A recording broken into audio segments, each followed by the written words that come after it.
simply two of the best. Please welcome Julianne and Tilda Swinton.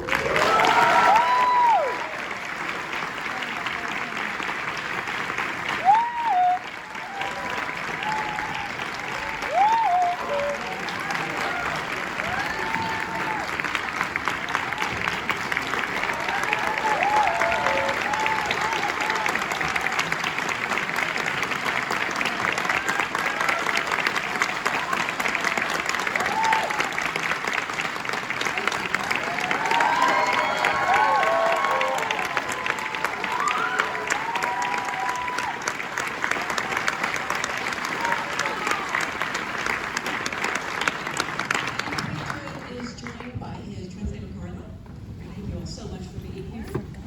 Thank you for being here. Congratulations on a beautiful movie.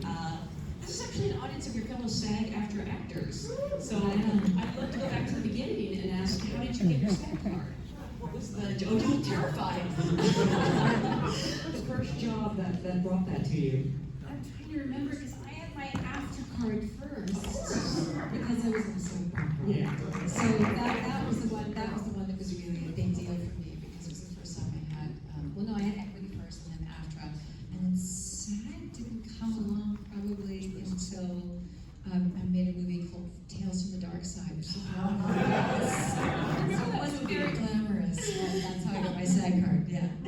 No, and you weren't just on any soap opera. You were on As the World Turns. It's Yes. very important. That's right. Classic. Until that might be different for you because you're probably acting in the UK before coming over here. So I'm not sure what your job would be. What my job description might be? No. What job got you your SAG? I was trying to remember. I was hoping that Julie would talk for longer so I could I think maybe the first time I came to America to work was for an independent film called The Deep End with I suppose it was then, but I was an equity member from the beginning in the United Kingdom.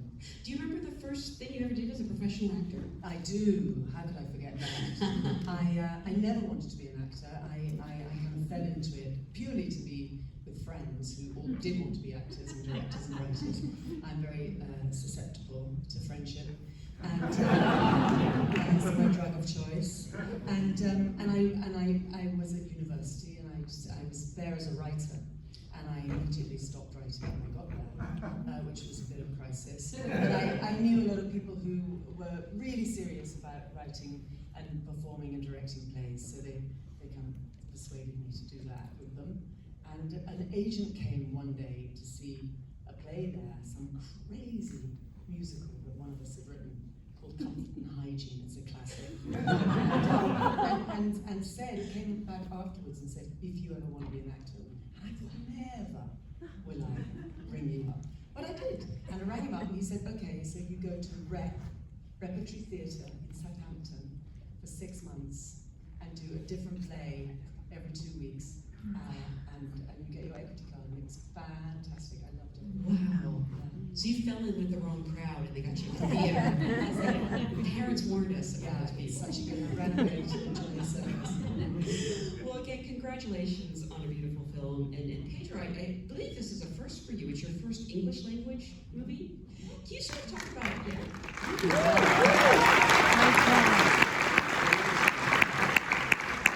Can you sort of talk about the genesis of this project, where the idea kind of came from, and why you wanted to tell it in the English language? Yep. Well, the idea comes from a book, from a novel from Sigrid Nunez. When I started reading the book, what are you going through? What are you? Yeah. I didn't think about making an adaptation of that, but there was a moment because the movie, the theme is very varied. It's an auto-fiction movie when the protagonist tells everything she does during the day, everyone she meets. But there is a moment when the protagonist go to a hospital and they just to meet an old friend that is sick. And at that moment I was quite hooked. But I was more interested when Martha make the proposal at the Lincoln Center. Because that, I wanted just to is to make, to reflect about these two women with a position in front of them very different.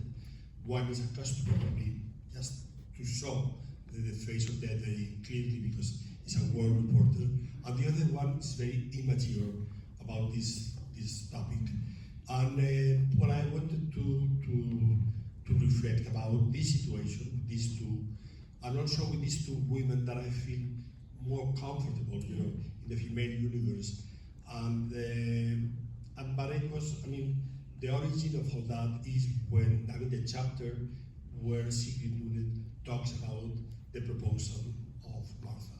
I thought it was a wonderful dramatic subject if you have wonderful actresses, like in this case.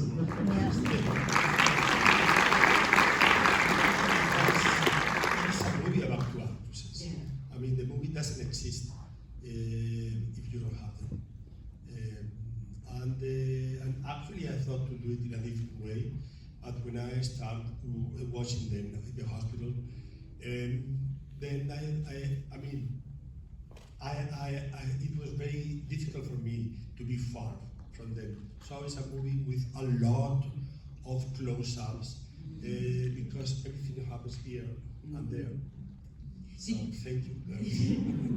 Did you write it with them in mind? Did you write the roles with these two in mind? Yeah. At the beginning, I thought in Tilda about the sick one. We made already the human voice, and there was an immediate chemistry between us, and I really wanted to keep on working with her. So as the characters were from New York. And so I thought immediately, and she is very tall, so she can be sick, she won't. Yes, she's not, but anyway. And for Julianne, at the end, when I had the first draft, then is when I was thinking about Julianne. I wanted someone physically very different from Tilda, and also, with that kind of energy, just because. The movie talks about mortality, but with this subject, the reaction of both of them, they are completely different. Ingrid, is not only afraid, she doesn't admit it, and she doesn't accept the death. And so it was wonderful and rich, the situation that she's going to live the last day of someone. Is a friend of her. But really, I admire Julianne since the beginning, and I think difficult one to explain for me. She's very atypical. I don't know how it sounds in English. It's a atypical actress. At least I have the feeling that what she does it in a very peculiar way and quite unique, and it works. So I always thought to work with her. Yeah. So that was the perfect moment. Did he call you up and say, "You're peculiar and I want to see you sing"? Obviously you get a call from Pedro, you're going to do the movie, I take it, but what interested you in the role in the project? Oh, well, Pedro. I've been a fan and admirer of his films for as long as I can remember. As soon as I saw them, his voice, he has such an original, such an arresting voice, and it was really, as an actor, to see that kind of originality and that kind of vitality and the humor and the pathos and the pain, all of that on screen all at once, was really informative in terms of what I wanted to do in my career and what I wanted to see. And so of course I was attracted to the idea of working with him, but never imagined that he was going to make a film in English and that I would get to be a part of it. So, and he would always, there were always these rumors that Pedro was going to make a film in English. And every actress in the US would kind of perk up and think, oh, maybe this is it. I think we started those And then he would say, no, I'm not going to do it. And so I thought, well, it's never going to happen. And then one day I got this email out of the blue saying that he and Tilda were making a film together and wanted me to join them. So it was an unbelievable thrill. And Tilda, for you, what interested you in this role, or was it intimidating knowing you were going to have to go to some dark places? It was grace. It was the most beautiful invitation. I mean, anything that Pedro might put in an email to me is going to get a yes. But this came at a certain moment when it was precisely what I wanted to fall into. Pedro and I have had many conversations over the years about the subjects in the film, and it so happens that my own life, as very often happens at a certain point, has meant that I've been in the Ingrid position quite a lot recently. And so to have that be a proposal as a piece of work, to fall into a sort of marination that I was in anyway, and yet to not be in the Ingrid's situation, but to step into the shoes of somebody who really is inspired by the Marthas I've known and I've been able to sit beside, was beyond a blessing. I mean, really a gift. And also, there was something that we knew from the beginning that we wanted to approach, was a kind of coolness of temperature, a kind of undramaticness about momentous events, an unperformative mode of performance, which I'm so interested in these days. And to do that with him, and of course with Julie, to be a part of inviting this one to join us on this particular adventure, was so thrilling, because it's actually a new tenor for Pedro, and it's a tenor that I'm really interested in, that I've sort of been examining in the last few years. It's not a melodrama. I remember this moment before we went to Venice, reading a sort of roundup of all the films that people were expecting, and the journalist saying, well, it's going to be another high drama, melodrama from Pedro about women's sort of dramatics. And I thought, just you wait. There's something so quiet about it, and we knew, because of what it's approaching, that we couldn't fake it for a second. It had to be so real within the poetry, because this is a poet here. He makes poetic films. They're fables, they're fairy stories, the colours, the whole tone of them is heightened. I always say he writes in high heels. So within that sort of elevated zone, we needed to strike something so real. The emotion is always real with Pedro, but sometimes there's what he calls baroque, and people kind of ripping their wigs off and running down the street in high heels. But in this, we were wanting to look at something really quiet and also very calm. And to that end, the relationship between these two characters is so essential. I'm curious, I don't know, had you worked together before? Did you know each other? Not at all? No, I thought there was like a club that cool actresses together. No, I mean, I wish. That's kind of the point, isn't it? But no, we had met in corridors in weeks like this one, twice. And, we liked the look of each other. We thought we might like to sit down and talk for a year straight, but I couldn't imagine how it was going to happen. And so this is one of the reasons why I was so keen that she come and join us. I mean, the chemistry developed pretty naturally. It did, I mean, we have a lot of things in common. We both have red hair, we're both the same age, we have kids of the same age. Our careers have kind of taken similar tracks. But I think there was just a natural attraction to each other and a kinship that happened right away. It was very, very easy. I always wanted to spend time with her. I think we came toward each other and started talking and never stopped. And so the relationship that you see on camera was building in real time, which was exciting, It was really, you don't know if that's going to happen as an actor. I'm sure that people understand that. It's like sometimes you really click with someone personally, sometimes you don't. You hope you do, but this was beyond my expectations and hopes, because it really was truly a real relationship that we were able to develop. And one of the reasons, I was thinking this today, one of the reasons why that was so important for this film, and I think there are so many actors here, you might know what I mean by this, I'm going to say something so transgressive, so please forgive me if it's too close to the nerve. Do you ever feel that very often, and this has got a lot to do with writing and directing, it's not only actors that are responsible for this, very often people end up on screen looking like they're actors. I don't mean that they're doing acting, I mean that they may say they're writers, but they kind of look like actresses, or they look like actors. They've got a little bit too much fluency about them, they're kind of a bit too charismatic, and we needed to be people who might be writers, who wear very colourful and beautiful jerseys, and live in really fancy apartments, but that's Pedro. But we needed to feel like people. So we needed to be people to each other, rather than any kind of performative. There needed to be no saran wrap between us. And so it was a really beautiful thing for the film that we were falling in love with each other as we worked, because we were just showing up as people every day, and then occasionally the camera was on. There's even times when lines aren't spoken perfectly, like you kind of stumble over them here and there, and that feels so real. You never see that left into movies. Pedro, you've always had a great eye for talent, and people like Antonio Banderas and Javier Bardem and Penelope Cruz, like, we owe thanks to you to bringing them to us.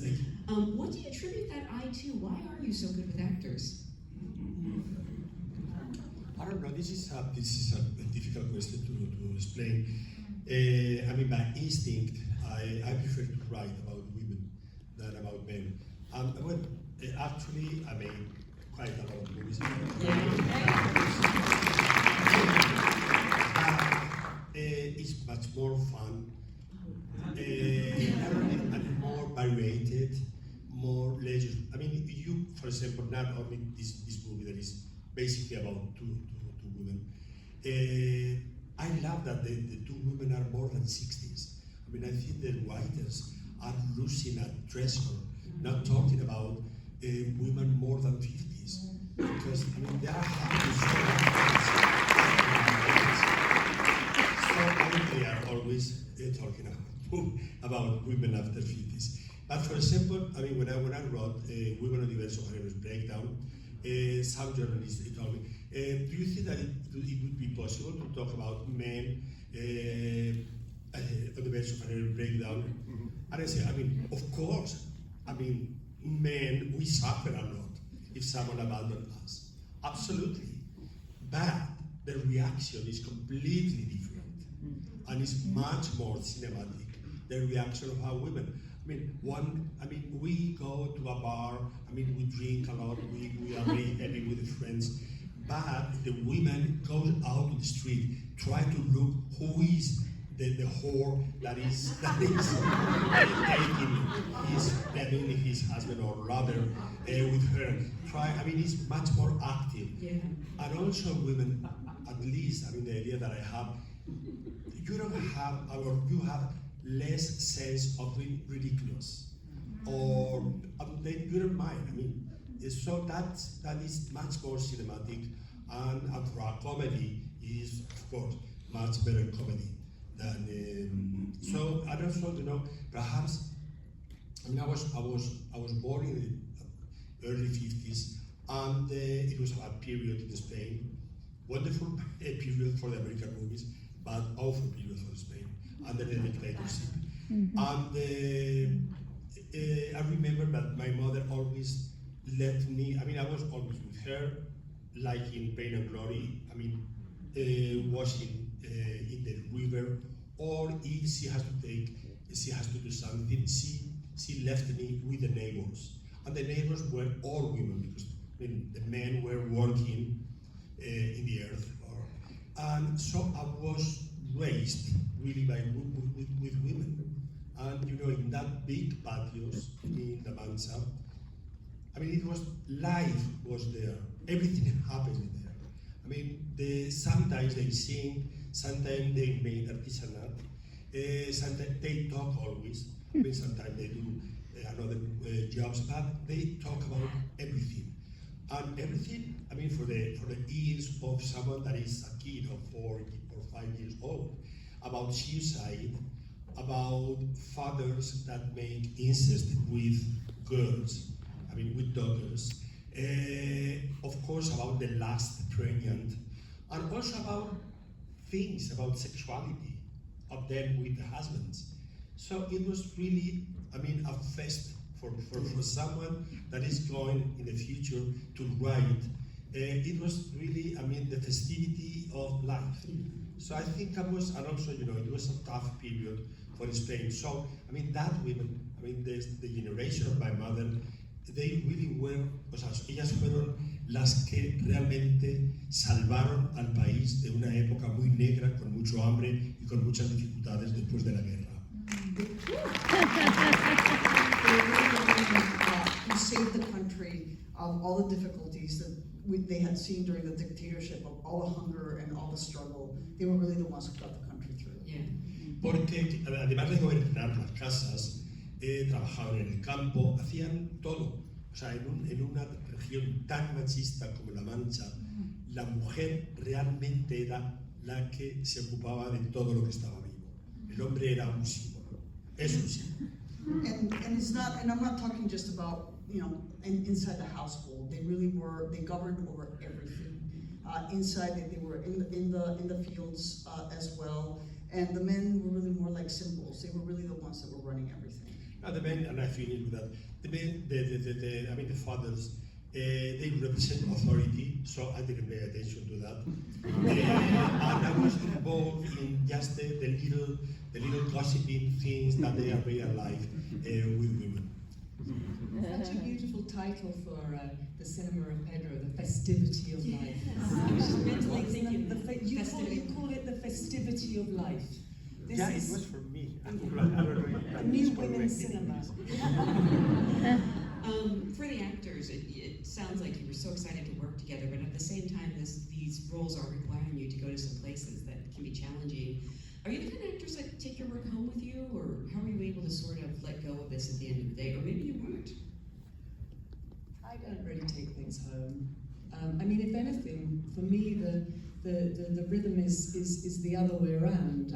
I dump into the work, and then I go home freer. Yeah. I agree. I tend, if I take it home, that means that I've had a day where I don't feel like I've accomplished what I wanted to accomplish. When you're able to kind of thoroughly commit to a scene and be with your partner and achieve what you wanted to do and hopefully please the director, and then you can go home and feel like, well, now I can watch television. I am curious because you've both worked with so many amazing directors. Maybe I should be asking you what makes Pedro special as a filmmaker, but also what you hope for from a director when you get to set. I'm always looking for point of view. That's the most important thing, and that's what you want. That's the information that I need as an actor to kind of to enter the director's world. I want to know how they're telling their story, what kind of story they want to tell, and where they're looking. You know, so because Pedro's films are so intensely personal, that's the other thing that you realize, that everything comes from his head. You walk into his apartment and you realize you've seen everything in his apartment in all of his movies. It's wonderful because it's so deeply, deeply personal. So he's involved in everything, you know, his beautiful composition, the colors. He'll come in and look at your wardrobe and try to decide whether he thinks that suits you or not, and suits his frame. And everything is important to him. So with that kind of point of view, all the time you feel very held as an actor. You understand that he has seen it, and it's up to you to meet his vision. So that to me is very exciting. I'm always looking for fellowship. I mean, it's where I started. I started working in a collective with Derek Jarman, and we worked entirely collectively. And he taught us. We were all a bunch of kids working together with him. He taught us to take responsibility for the work alongside him, which was not remotely daunting. It was incredibly empowering, and that's what I've gone on to look for. I love the conversation with filmmakers. I love the sort of pact you form in development. You're going to agree to try and grow this plant, and you know, if you fail, you'll fail together, but you will have had some fun along the agreement I'm looking for. Well, Pedro, you definitely have a point of view, and you definitely are collaborators. It really surprised me. This went so well. I actually want to remind audiences this movie will be in theaters December 20th, New York and LA. It is such a special film. Please spread the word. Thank you for being here. Thank you.